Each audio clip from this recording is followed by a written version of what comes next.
নমস্কার বন্ধুরা, আমি সৈত্রী। একটি নতুন ভিডিওতে তোমাদের স্বাগত জানাই। এখন আমি আছি গয়ার বিষ্ণুপাদ মন্দিরে। এটা হচ্ছে মূল প্রবেশদ্বার।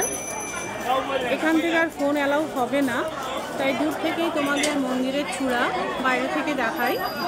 এটা সেই মন্দিরের চূড়া। পুরো মন্দিরটি কালো পাথরে তৈরি।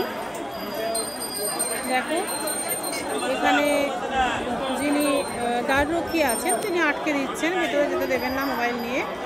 তাই দূর থেকেই তোমাদের দেখাচ্ছি।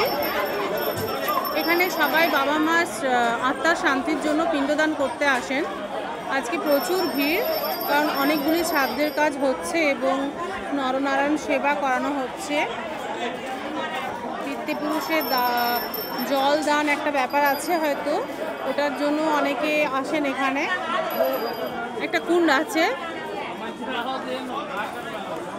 এই দেখো মন্দির, বা মন্দিরের আশেপাশটাও দেখো, জাস্ট এইরকমই।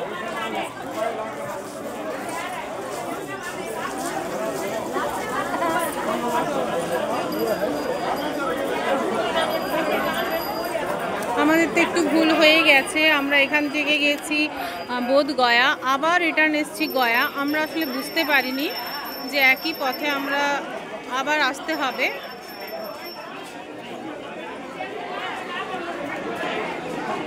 এখন আমি ফোনটা হাতে ধরে দাঁড়িয়ে আছি, আমার হাজব্যান্ড গেছে দর্শন করতে, কারণ মোবাইল জমা দেওয়াটা বা আবার নেওয়াটার মধ্যে অনেক ঝামেলা আছে, লম্বা লাইন আছে। দেখো কত ভিড়।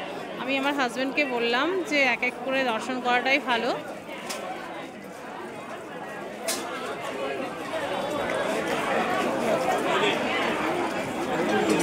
এবার আমার দর্শনের পালা, তাই ভিডিওটি এখানেই শেষ করব। টাটা।